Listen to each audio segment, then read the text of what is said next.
Or WDSU first warning weather. It's about heat coming in first, then this potential for tropical systems.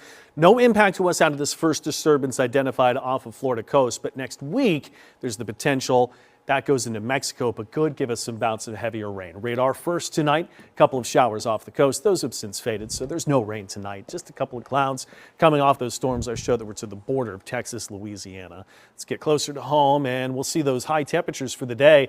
We reached well into the 90s. Slidell was the one that was the winner with 94, hottest spot. Also our state's capital at Slidell. Hit 91 Grand Isle, Galliano today, 92 Bogalusa. Hammond, you did 90. These are real-time temps to 74 Bogalusa. You've already dipped down quite a bit.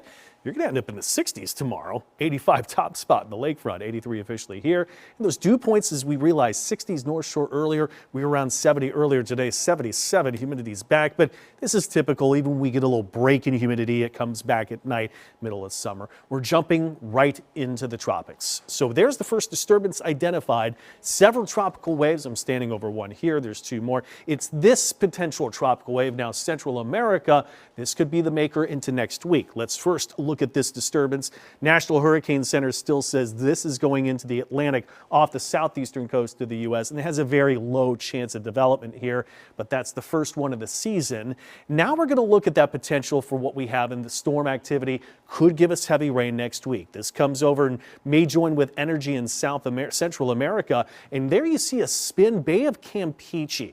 Might be some development. This is way in next week, but there's no shot by the National Hurricane Center right now. What would do is put a lot of storm activity north of us and could give us those bouts of heavy rain starting Sunday night, Father's Day night. That's our forecast here in the U.S.